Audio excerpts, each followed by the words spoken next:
शिवसैनिक हो. खरं तर गेल्या 11 वर्षापूर्वी या महामार्गाचं भूमिपूजन शिवसेनेचे पक्षप्रमुख उद्धवजी ठाकरे यांच्या हस्ते सिंधुदुर्ग जिल्ह्यातील झालं. त्याचवेळी रत्नागिरी जिल्ह्यातील भूमिपूजन नितीन गडकरींच्या हस्ते झालं. रायगड जिल्ह्यातील भूमिपूजन त्यावेळेचे मुख्यमंत्र्यांच्या हस्ते झालं.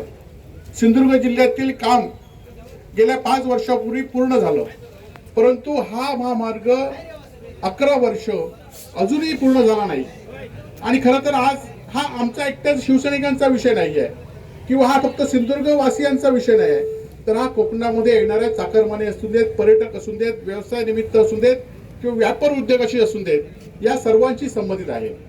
खरं तर या महामार्गावर आतापर्यंत जवळजवळ 4000 कोकणवासियांचे बळी गेलेले आहेत या फक्त 10 वर्षामध्ये. आज आपण एकीकडे उद्योग वाढले पाहिजेत म्हणून सांगतोय, परंतु मुंबई आणि गोव्याला जोडणाऱ्या किंवा मुंबई आणि कोकणला जोडणाऱ्या या महामार्गाच्या रखडलेल्या कामामुळे आज प्रत्येक माल वाहतुकीला मोठ्या प्रमाणात दुप्पटीने दर द्यावे लागतात. त्याचा भुर्दंड आपल्या सिंधुदुर्गवासियांना अप्रत्यक्षपणे होतो याची जाणीव सुद्धा आपण ठेवली पाहिजे. आज आपण बघितलं असेल की आम्ही आश्वासन दिल्यानंतर इथले पालकमंत्र्यांनी सांगितलं की महामार्ग 15 ऑगस्टच्या पूर्वी पूर्ण करू. आम्ही हुमरमाळ्याचा मी आणि सतीश सावंतांनी गेल्या 15 दिवसापूर्वीच आम्ही आश्वासन हे दिलं होतं, मागणी दिली की आम्ही इथे आंदोलन करू. 4 दिवसापूर्वी मला पत्रकारांचा फोन आला की त्या ठिकाणी हुमरमाळ्यामध्ये काम सुरू केलं आणि काल पत्रकारांचा फोन आला की काम आता हुमरमाळ्यामध्ये पूर्ण झालंय, तुम्ही त्या ठिकाणी आंदोलन करणार काय. आणि मला खात्री होती की ते ज्या ठिकाणी रस्ता केला हा समोरचा रस्ता कालपर्यंत चांगला होता आणि आज हा या ठिकाणी खराब झाला. म्हणजे तुम्ही किती थूकपट्टी लावण्याचा प्रयत्न केला तरी आज रस्त्यावरची तुमची तोंड, तुमचा चेहरा आणि तुमचे विचार या खड्ड्याच्या निमित्ताने आज रस्त्यावर या ठिकाणी दिसत आहेत. आज कालच मला बांधकाम विभागाचे अधिकारी भेटलेत आणि त्यांनी सांगितलं की हा महामार्ग 98% पूर्ण झालेला आहे, फक्त सिव्हिल कामं बाकी आहेत. आणि मग मी त्यांना विचारलं 98% काम रस्ता पूर्ण आहे तर सिव्हिल कामं किती बाकी आहेत. तर रत्नागिरी आणि रायगडचे उड्डाण पूल 4 बाकी आहेत. त्या ठिकाणी असलेली ब्रिज अजूनही बाकी आहेत. म्हणजे ती येणारे वर्षभर सुद्धा होऊ शकत नाही आहे.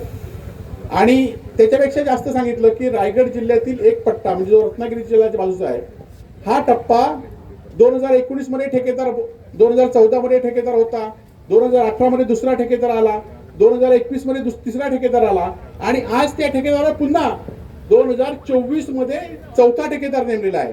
2024 मध्ये म्हणजे हा रस्ता येणाऱ्या 2-4 महिन्यामध्ये पूर्ण होणार नाही. खरं तर या अधिकाऱ्यांनी सत्ताधाऱ्यांच्या लोकप्रतिनिधी सुद्धा तोंडघाशी पडलेले का त्यांना त्यातलं माहिती नाही. आणि म्हणूनच आज खरं तर अजित पवारांनी मुंबईमध्ये बैठक घेतली आहे राज्याचे उपमुख्यमंत्री म्हणून मुंबई गोवा मार्ग.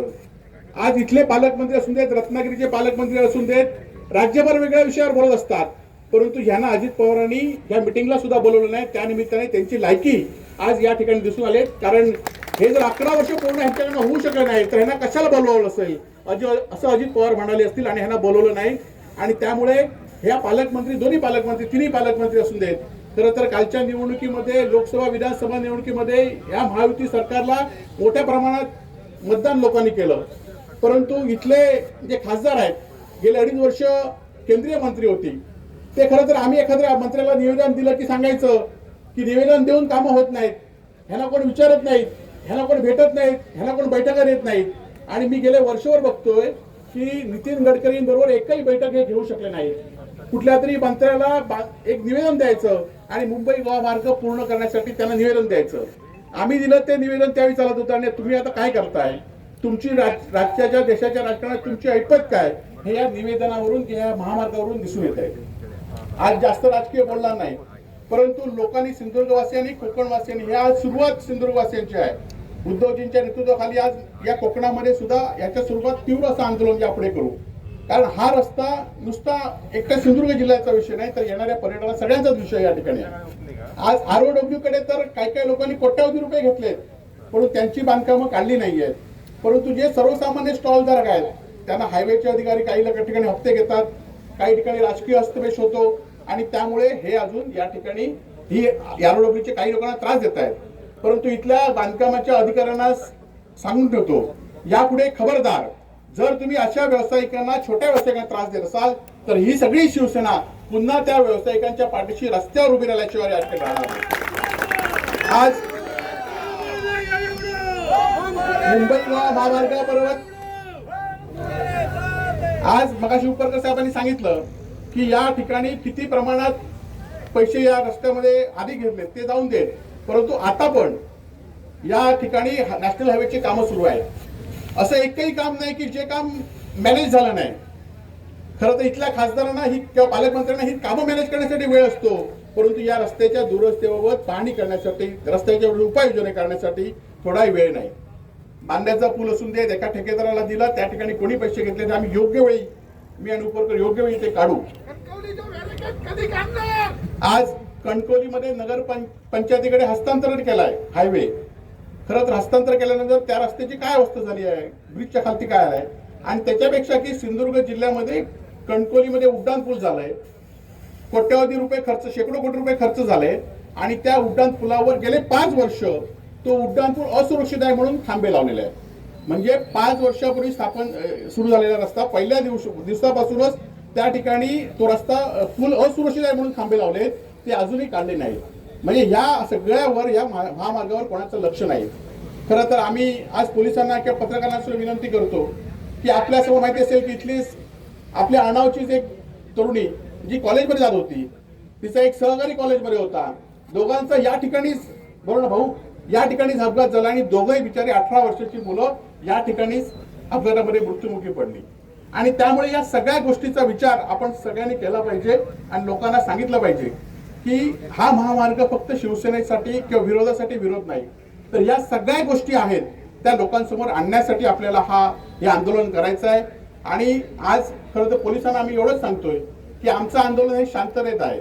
आणि मगाशी उपरकर आणि सतीश सावंत यांनी सांगितल्याप्रमाणे केसीला आम्ही भीत नाही, भाजलेल्या कोंबडीला आगीची भीती, तसं आम्हाला शिवसैनिकांना केसची भीती नाही, परंतु शांतते मार्गामध्ये लोकांमध्ये या आंदोलनाच्या अधिकाऱ्यांमध्ये लोकप्रतिनिधी, म्हणजे काल जर आम्ही आंदोलन जाहीर केलं नसतं तर आज मुंबईमध्ये बैठक झाली नसती.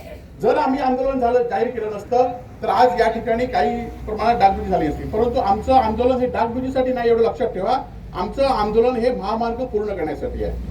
ज्याप्रमाणे संदेश पारकर यांच्या नेतृत्वाखाली आम्ही टोलच्या बंदीच्या वेळी आंदोलन केलं म्हणून आज टोल बंद आहे, नाहीतर आपला जिल्हा मार्ग पूर्ण झाला असता म्हणून टोल या ठिकाणी झाला असता. आजही काही लोकांचे पैसे हायवेचे बाकी आहेत. असं असताना सुद्धा आम्ही या सिंधुदुर्गवासियांनी लोकांनी रस्ता दिलेला आहे. आज आपल्या सर्वांचं मनापासून या ठिकाणी आभार व्यक्त करतो की आपण एवढ्या पावसात सुद्धा एवढ्या मोठ्या संख्येने उपस्थित राहिलात. आणि येणाऱ्या काळामध्ये सुद्धा खरं तर हा महामार्गच नाही तर आज उद्या आमचं आंदोलन झाल्यानंतर काही लोक टीका करण्यासाठी पुढे येतील, परंतु या जिल्ह्यातील किती रस्ते, अंतर्गत रस्ते आपण बघितलं असाल, कुडा मालवण असून देत, कणकवली आचरा असून देत, रानबंबोळी असून देत, दोडामार्ग असून देत, हे सगळे रस्ते आज रस्त्याची चाळण झालेली आहे. आज गेल्या वर्षभरामध्ये एकही रुपया राज्याच्या बजेटमधून या स्टेट हायवेसाठी, राज्य महामार्गासाठी एकही रुपया आला नाही.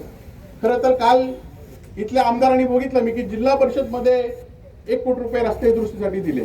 खरं तर आमदार फंडाचे अजून पैसे झाले नाहीत. त्याच्यापेक्षा हे मार्ग आहेत, हे ODR आणि MDR आणि नॅशनल स्टेट हायवे आहेत. त्यामुळे हे ना खरं तर PWD खर्च करणार एवढे इथल्या आमदारांना माहिती नाही. त्यामुळे आमच्यावर टीका करण्यापेक्षा तुम्हाला सत्ता दिली त्याचा योग्य वापर तुम्ही करून हा रस्ता सुरळीत करण्याचं काम या ठिकाणी करा. आणि नाहीतर आम्हाला ह्याच्यापेक्षा तीव्र आंदोलन या ठिकाणी करावं लागेल. आपल्या सर्वांचं मनापासून आभार या ठिकाणी व्यक्त करतो आणि शांततेत आपण या ठिकाणी रस्ता रोको करायचा आहे. मी आणि शांततेत आपण या पुढच्या काळामध्ये मी बांधकाम विभागाच्या अधिकाऱ्यांना विनंती करेन की त्यांनी आम्हाला या महामार्गासह आम्ही दिलेल्या निवेदनाची माहिती घेऊन या ठिकाणी यावं. कोकण संवादच्या ताज्या घडामोडींसाठी चॅनलला सबस्क्राईब करा आणि बेल आयकॉनला क्लिक करा.